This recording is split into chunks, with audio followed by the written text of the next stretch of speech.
we're going to cut down the amount of just the staff. We're going to give more power to our students because historically our elections, not many people vote. The thing is, it was not the Korean pickled vegetable. It was just some random pickle that they just called kimchi. You have to direct different tubes, and then you can do a lot of walking. We want to follow the. How long is it? The bus?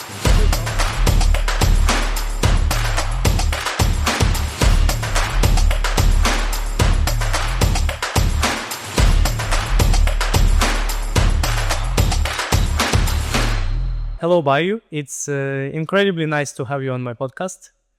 I'm very happy to finally be here as well. I've seen a lot of your videos, and yeah, I feel it's such an honor to be here. The first time I'm doing the podcast was with some more of the university part of the world rather than the politics. Although I can see a lot of similarities between the elections. Obviously, you're running for KCL student office. Is that right? Yes, KCLSU Student President this year. Yeah, okay. And obviously I can see a lot of similarities between the university elections and how it's done in real world politics. And we have had a small chat before to kind of outline which points you would like to make. And it's very interesting how you would mention some points like bureaucracy, some other words that are very similarly used in politics and university. And in general, I think in terms of education, universities have become very important over time in terms of giving the right information to the youth and allowing them to analyze. Which goals particularly you pursue in running for SU? Yeah, all right. So, well, first of all, just going back to your thing, I think because we're running for King's College London, which is right next to Westminster, it's literally 20 minutes walk to Westminster. The people who are going to King's College London, they could very potentially be the politicians of the future, right? The next generation. So some of the main goals that we're pursuing this year is we're just trying to go for the practical goals that is going to do the best for our students, at least for the year that we're going to be president, we're going to be holding office for. So some of the things is we want to make life easier for our students because a major problem right now is the cost of living crisis. We're going to negotiate discounts for our students. Another thing is the student unemployment. It's like a lot of students, they graduate, they can't find a job. We're going to work with the career services. We're going to work with our university and make sure that we get our students employed.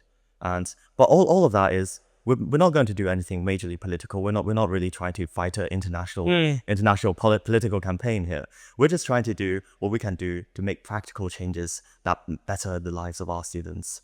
So only really about university. And that's very interesting. I think when it's democracy, you're often given just a really short term to do all of those things you like. So in this short period of time, you would really like to outline some of the main things you want to be done in the university, some of the things that you would really focus on doing in this. I think it's 1 year, right? Yeah. 1 year you'll be elected, and in 1 year there will be re-elections. So yeah, what are the main things in terms of policies, in terms of how exactly are you going to decrease and make better the cost of living? Okay, so, well, the thing is, prime ministers in this country, they get 4 years, right? They got a very long time. I kind of see the student elections as similar to the Roman Senate, where you have the two consuls, right? They only have 1 year to implement as many changes as they possibly can. And the thing is, it's all about the preparation, writing out the manifesto, writing out the roadmap right before you take office. And that's why I believe in the importance of the manifesto. So our manifesto is probably one of the most comprehensive manifestos that's ever been written for any university, except for any university. Like, so many pages, man. It is absolutely massive. I have the manifesto with me right here. So, but the main, you can pretty much boil it down to some main points. So, for example, number one is we're trying to reduce the bureaucracy of the student union, because right now with the student union, you have the board of trustees, which are mostly students who have been elected by the other students to fulfill their role. But you also have the board of governors, which is just random people from off the street who are hired off LinkedIn, they're pretty much the people who are advising our students on what they should be doing. They're advising the presidents or the vice presidents, the student vice presidents on their policies. How did they get into the university then? Well, they got chosen off LinkedIn. It's literally like they just applied as a job. And the thing is, we're against this complete bureaucracy. Why? Because they're not democratically elected, right? They're not really representing the students. A lot of them are in their 40s, 50s. They don't know the problems faced by our students. And we want to have a student voice that is going to voice the voices of the students rather than the voices of the bureaucracy. So number one, we're going to cut down the amount of just the staff. We're going to give more power to our students because historically, our elections, not many people vote because people realize that whoever they vote, they're not going to be able to change much because the people who are right at the top, they're the ones calling the shots. The student officers, they're just acting as a face of it while someone behind them is controlling things. So number one, we're going to make the student union more students driven. And another thing is we're going to cut the waste. So unlike a lot of the other candidates, we actually analyzed all the funding and all the money transfers of our student union over the annual reports of the past couple of years. And some of the things that we found out is that we're spending a lot of money renting out venues in King's College London.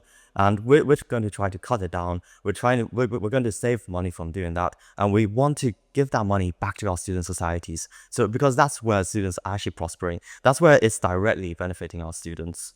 And other things is like, we're going to fix the kitchens.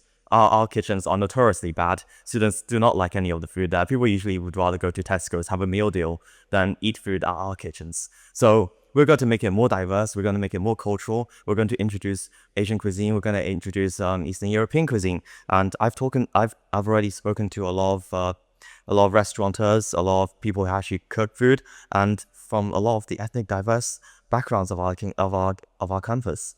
So if I'm pretty much going to round it down, it's going to be three main things: cut the bureaucracy, cut the waste, and fix our food.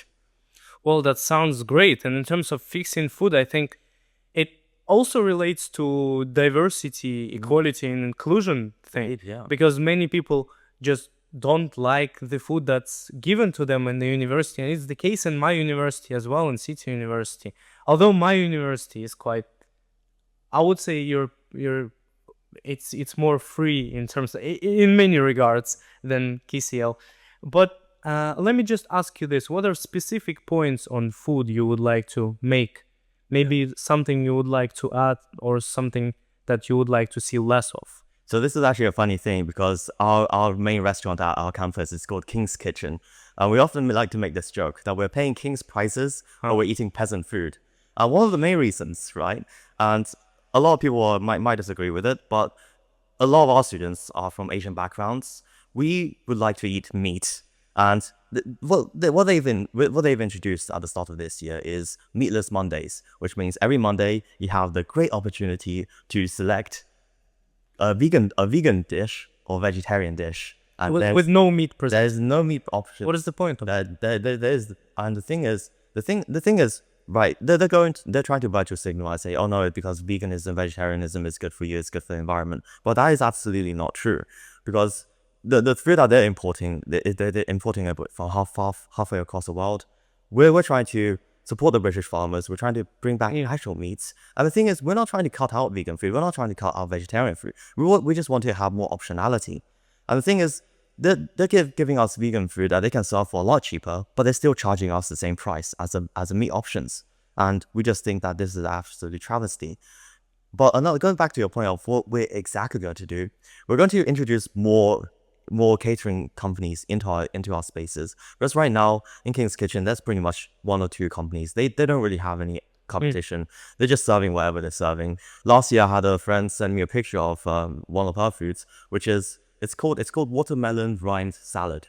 And it is literally just watermelon peel that they've chopped off. It is literally watermelon peel that they've chopped off and they put it on a dish. Which is 95% water anyway. It's 95%. And how much is it? It's not even the watermelon, it's a watermelon peel. And the thing, I have no idea how much, but I'm assuming they charged her £6 for that salad. And I'm just looking at that and I'm like, yeah, you see, this is the problem with our country today. This is a problem with our university today. That we're just shoveling shit into people's, sorry for the word. We're just shoveling crap into people's mouths. What was the point, right? When you're saying you would like to introduce meat, it doesn't say that you would like to introduce meat at the expense of vegetarian food. Exactly. You would, as I understand it, you would like to introduce meat in addition to vegetarian food, so that optionality. each single person can choose whether they would like to have Exactly. one dish or another. Yeah. And in terms of prices, of course, I can understand we have been having the same thing and the same question on our campus, when university utilizing that idea that some people would have to have their lunch on campus because they have this short break when they need to have food and they're very hungry, and that's why they would put the prices up.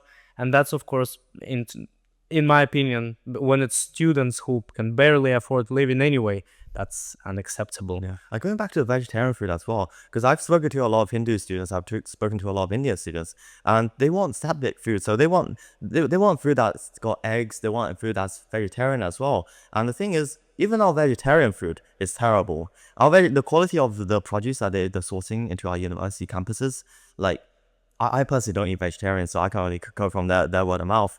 But they're saying that it's really bad as well. The Indian curries, the vegetarian Indian curries.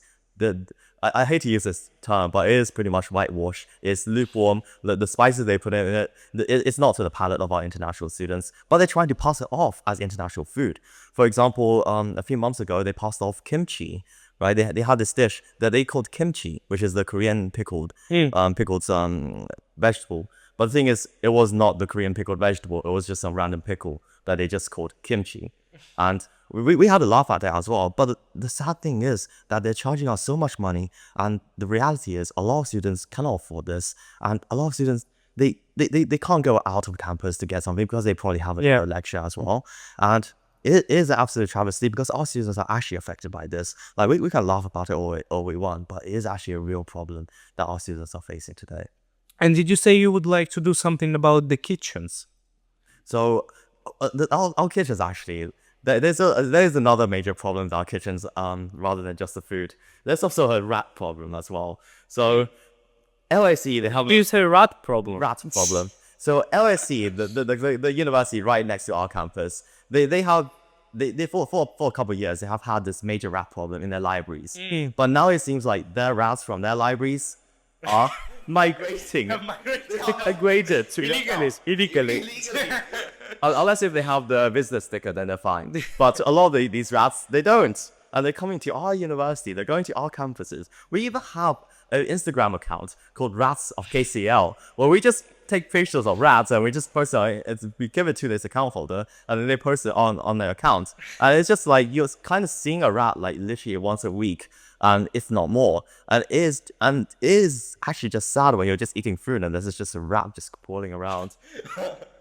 It's funny until it isn't, right? Because people are paying enormous prices to get into universities, enormous prices to afford food, and enormous prices for everything else to be able to study and to be able to then guarantee a good career for themselves. So, yeah, in City University, I think we had few complaints about rats, but we never had this massive problems with rats or somebody else. It's because you're very well on central London. That's why you're a bit north. We're still central. You're central, but you're not as central as King's College London, of course. Probably, yeah, probably.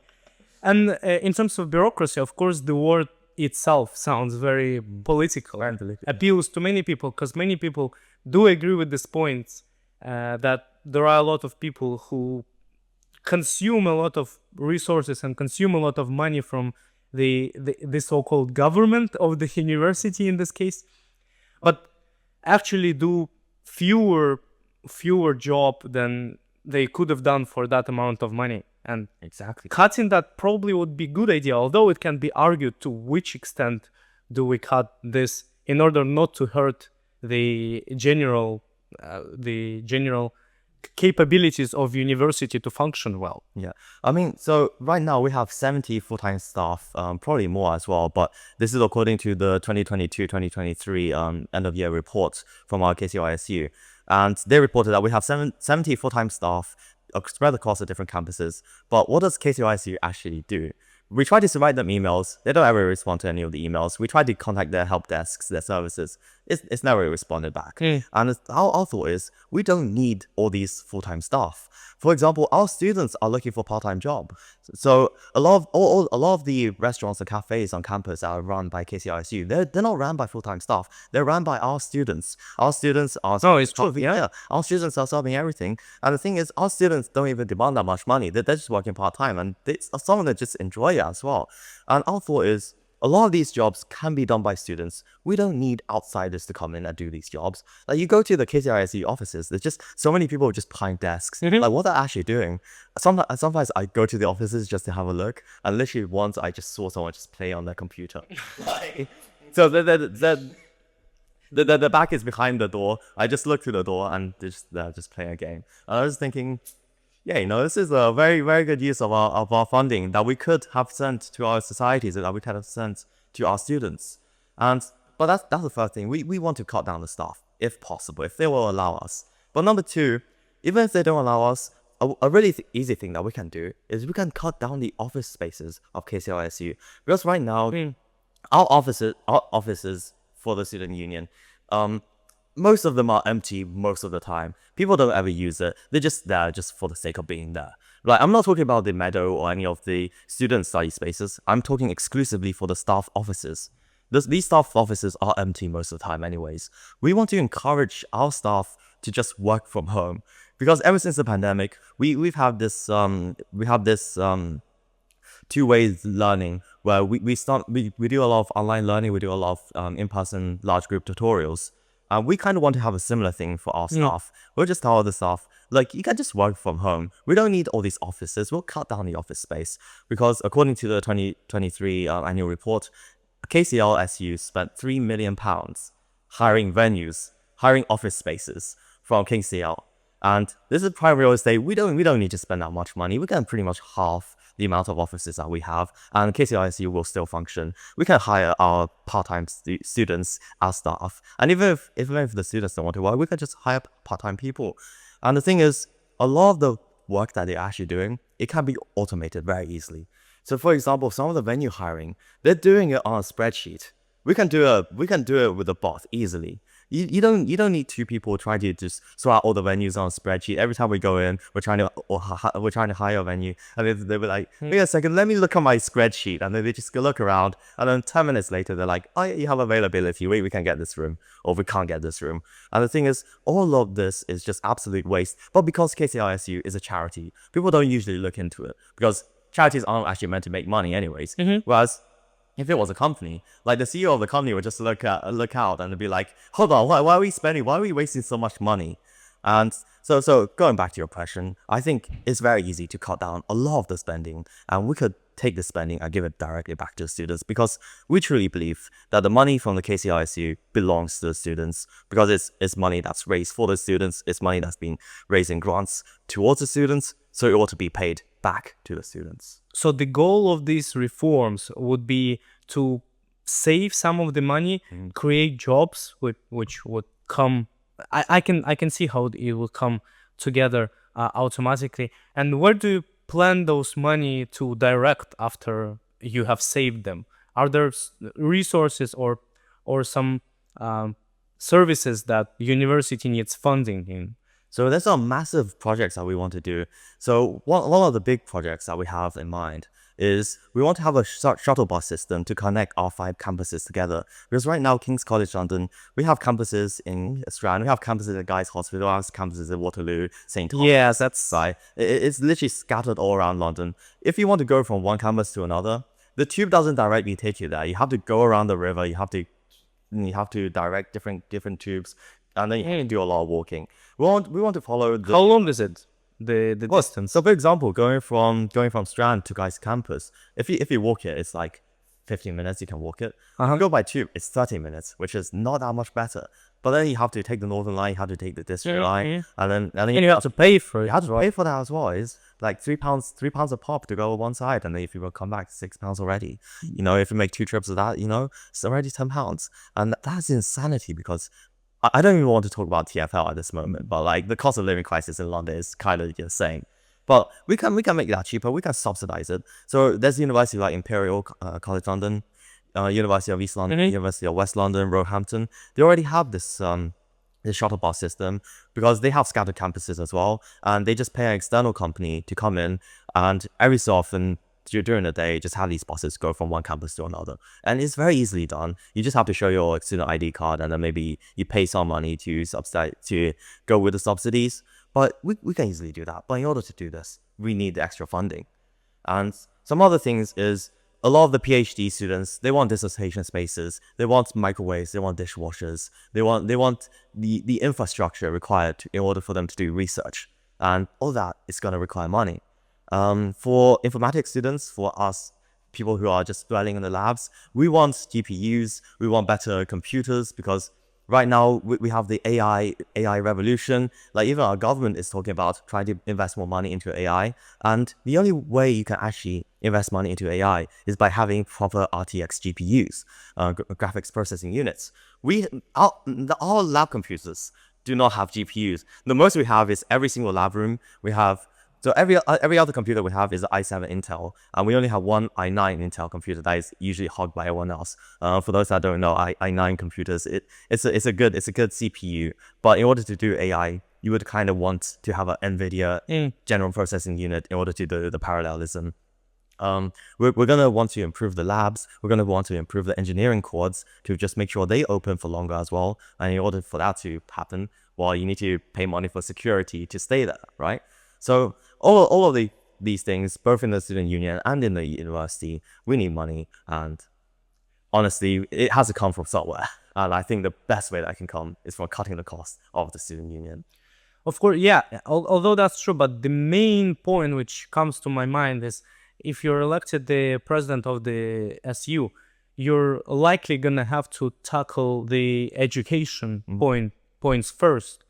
Is there a plan in your manifesto on education specifically? How do we improve maybe I'm not aware of the problems that KCL specifically has with education, but every university once in a while has these complaints when either teachers are not performing well or there are not enough numbers of hours that students are learning stuff and not by themselves at home. So what are the main problems you identify in terms of education, and how are you planning to tackle them? This is actually one of my strongest points because I've been a student representative for the past 2 years in the Department of Informatics and the Natural and Mathematical Engineering Sciences.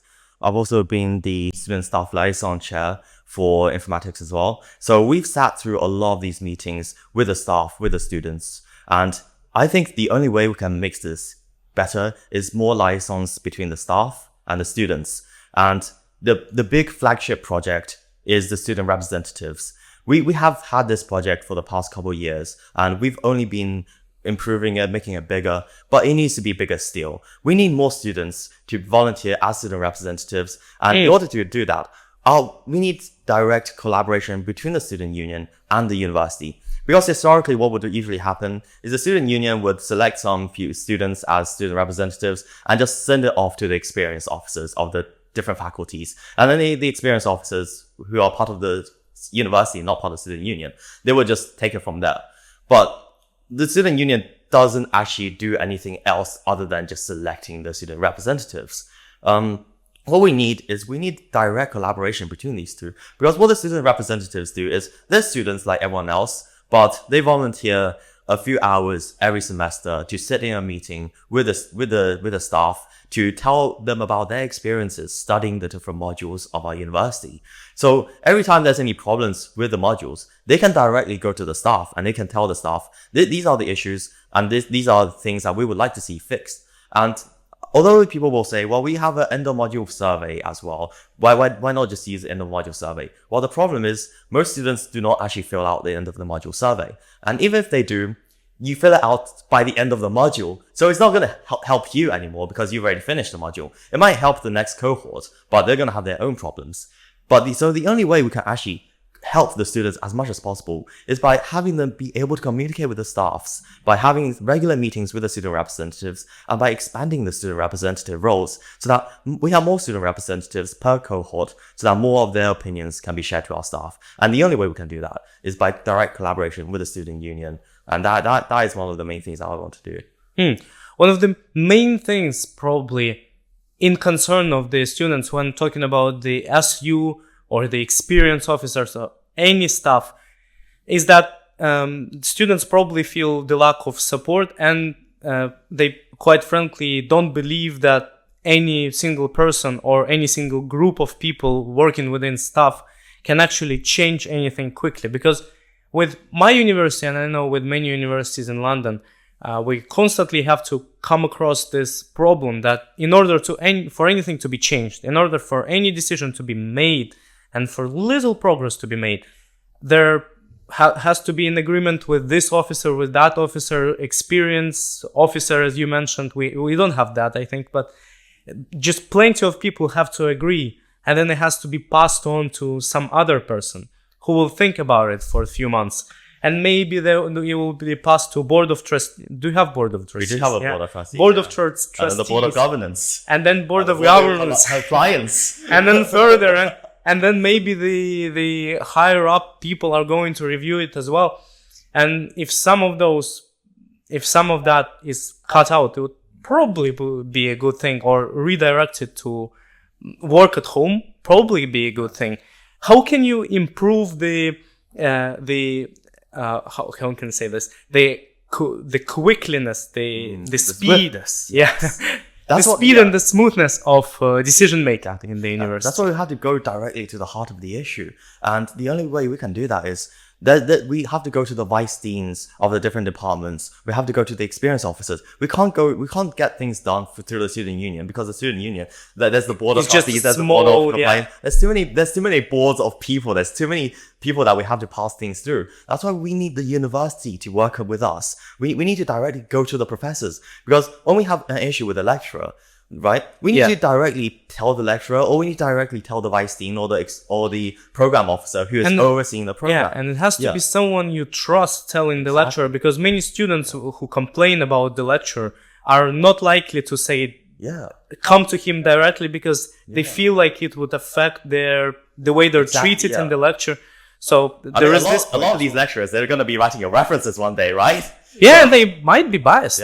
Yeah. So the thing is, that's why we need student representatives, because you as a student, you don't really want to tell your lecturer. Like you might think it might negatively impact you, which chances are sometimes it might. And so that's why it's easier to tell someone else who is your peer, as who is a student representative, which is what I've been doing for the past 3 years. It's a lot easier to tell one of your friends, and then that friend can bring it up directly with the vice dean, directly with the program officers, and then that way they can directly go to the lecturer. Because sometimes, sure, it's better to go directly, but other times you might want one or two people in between so that you can have anonymity, which I think is just as important, because you can't really have freedom of speech if you do not have freedom after speech, as Idi Amin once said. Yeah. And with your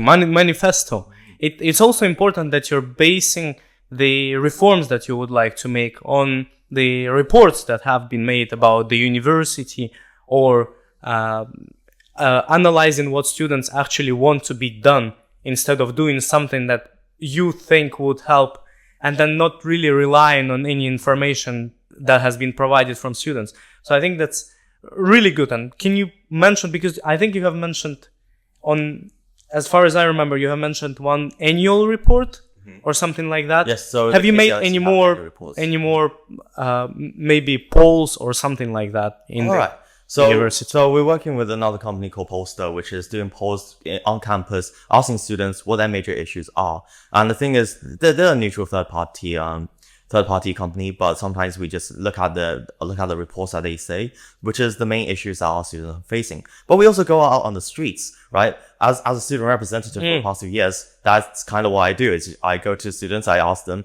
what's your biggest issues? And then I report that directly to the experience officers. So the reason why, so a lot of people ask, like, how do you know so many things going on with the university when they read the manifesto? Well, it's because we've lived it for the past 3 years. For the past 3 years, we went to the student staff liaison committees, we brought up these issues, and we've seen that nothing's been done. So this year, we're doing our best to actually try to make a change. And the only way we can do it is by being elected into the student officer roles. Yeah. And are there any other issues? You have mentioned the 3 main points, but are there any other issues, maybe smaller, maybe something that students also mentioned to you personally before running, so that maybe you can fix it, but you haven't had the chance to introduce them really? Okay, so there is another flagship project, which I really need to mention, because we're going to implement the student well-being levy. What this is so giving a bit of context. Our university is in the heart of London. It's at Strand, and it's got campuses in the major areas of London as well. And a lot of external companies, they look at King's College London and they go, you know, this venue is prime real estate. We should host our events at King's College London. And a lot of these, as Lyman does. Yeah. Lyman is going to be hosting one of the main conferences, MUN, you know, MUN, right? The Model United Nations, one of the main conferences that some people make visas for to visit it. So it's going to be hosted in KCL. That's why KCL has quite a reputation of hosting events. And a lot of these companies, they're multi-million corporations. They have a lot of money. But they look at King's College London, they go, oh, this is just cheap venues. Let's just buy some. Let's just rent out all these venues of King's College London. It's the attitude you get. But you see the problem. The problem is that our student societies can no longer rent out these venues because they're always being booked out by these external companies. So we're going to add an incentive for these external companies to, number one, to work with our student societies, but also number two, to incentivize them from just booking out all our venues. So we're going to add a 15% levy on all these external companies if they're going to hire out our venues, and provided that whatever the event they're doing does not directly benefit our students. So for example, if you have a careers fair and you want to host at King's College London, it's going to give our students jobs. We're going to allow you to rent out this without taxing you, without taking the 15%. But if you're going to come over here and host like a sort of a senior people's ball, and you're not going to hire any of our students, you're not going to invite any of our students, well, we're going to be like, well, you can rent out this room, but you just have to pay the student union an extra 15% charge. Because the country already charges you 20%. So tariffs on... Yes, tariffs. Tariffs on these external companies who are taking our spaces, who are taking our venue spaces. But the thing is, we're going to take this money raised by the student wellbeing levy, and we're going to directly give it back to the societies. Because these venues are technically the students, because they're paying money for their tuition fees. And when you're taking these venues away from our students, we would like to see some compensation for our students for the fact that they can no longer use the venues that they have paid for with their tuition fees. So all the money that is raised by the student wellbeing levy, we're going to give it directly back to the societies so that they can buy equipment for their events. They can get external venues as well, and they can just host more student activities, because that is exactly what we want. We want the student experience to be as great as possible. We want King's College London students to have fun memories of all the things they've done with their friends, all the things they've done with their societies, all the things they've done with their sports clubs. And the only way we can do that is we can get more money to give to them. And I think the student wellbeing levy is probably one of the best ideas that we can come up with to make this happen. And those reforms sound quite massive. And I'm just wondering from my... as I'm a man of substance, I'm just wondering, and I want to ask you the following. When you get position, or if you get the position, where exactly are you placed in the hierarchy of the university? Do you have to, all those decisions, are they still have to be agreed with plenty of people that stand higher up? Or is there something that you can implement on day one? Say, we do this. Yeah, I mean, definitely, like, you're not at the top if you're the student president, as we've seen in the past couple of years, where they're just kicking out student presidents. Oh, that happens. Yeah, I mean, sometimes they have, so for example, this year we had a student run as president. He won by the biggest majority. And then they were like, you know what, we don't like your policies, get out. And they literally kicked him out. What was wrong with his policies? I personally do not think there's anything wrong. And they did not give a reason either. Do you have any assumption? Well, I think I do, but This rest I don't mention. But the thing is, based on our constitution, based on the Articles of Association, then they were not even allowed to remove him from the Board of Trustees, but they still did it unconstitutionally. And the excuse they gave is that 4 months into his premiership, they said, oh yeah, 4 months ago when you ran for elections, you weren't actually eligible. But they did not give any other reasons, and they just kicked him out. Wasn't eligible for... He wasn't eligible. Why? They did not give a reason why he was not eligible. And the thing is, based on our Articles of Association and the bylaws regarding the elections anyways, they were only allowed 1 week after the conclusion of the elections to call him out on that. And then after that, it's like forever hold your peace. You can't say anything else about the elections. But they waited 4 months later, and they were like, yeah, you know what? It turned out we did not like your policies anymore. We have to let you go. And so and that's why you have elections in the middle of the year, right? Yeah. But the thing is, so I'm not under any illusions that I'm going to be at the top of the food chain, right? But what that means is you have to work together with the other vice presidents. You have to work together with the other members of the trustees, the board of trustees, right? So because like last year, the president got kicked out. The year before, 3 vice presidents got kicked out. And it just seems like the board of governors, wherever they have a board of trustee member that they don't like, they're just going to be like, you know what, we don't like the fact that you're voting against us, go away. And the changes of the Articles of Association this year, for example, they made it so that they can now legitimately kick out trustees. Because in previous years, like for example last year, they were actually not allowed to kick out the trustee and the president. They still did it. But this year, because they passed the new Articles of Association, they can. So we're going to combat against this amendment to the Articles of Association. We're going to do our best to revert it. We're going to do our best to fight them legally and in the structures of the student union. But other than that, like for example, the board of governance, that's always like looming above the board of trustees. Like the head of governors, he if you look on his LinkedIn page, he literally has a lay trustees roles on his LinkedIn, so anyone can literally apply. It's like if the prime minister of our country is being advertised on Fiverr, like you can just go on Fiverr and apply to be prime minister. That is literally what it is, right? And above that, you have the CEO, you have the vice CEOs, and then of course you have King's College London as well, which is just like there's people and people above. And that is why in previous years, a lot of students are actually completely disillusioned by these elections because they know that no matter who we elect, democratically or not, they're not going to make that much of a difference because, well, the people above them can just say, no, we don't like that. But that's why I think this year we're going to do something different. We're going to work together with the other vice presidents. We're going to actually come together and be like, no, you can't just do that. You can't just like completely overturn our votes, because in the board of trustees, 10 of the votes are still elected. 4 of them are completely undemocratic. They're just called the lay trustees, hired off LinkedIn. But the other 10, they're still student trustees, right? They're still able to come together and form a bloc. And if they can come together and form a bloc to get a 75% majority, then they can pretty much block a lot of the things that the board of governors are going to do. And that is kind of one of our ideas to do this year, to just make sure that we give the power back to the students and away from the bureaucracy. And from my experience in politics, in order to do that, or in order to do anything, you would need to create a team around you working on different aspects of the life of students in this specific occasion. Do you also have a team that you would like to, or are you even allowed to have someone appointed to certain positions? Be like, this is the, let's say, head of education. This guy is working of government efficiency.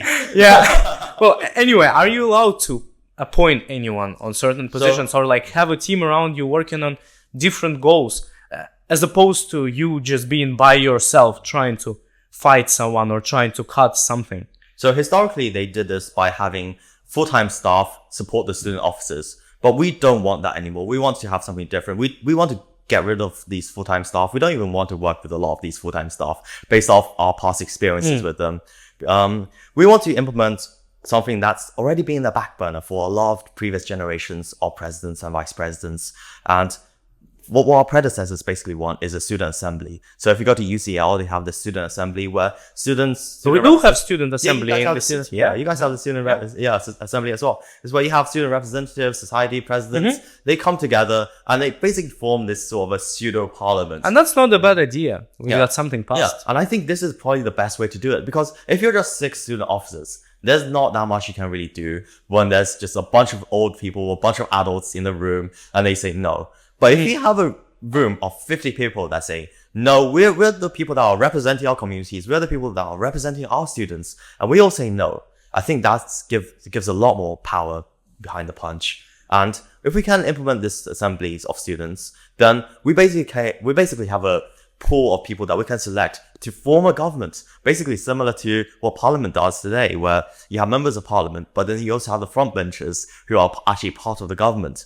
And I think the only way we can really do this is by having the student assembly and working with the students to do each of these initiatives. Because our manifesto, like, I'm going to be honest, it's massive. There's a lot of things that we want to do, but I believe all of these things can be done if we have the students involved.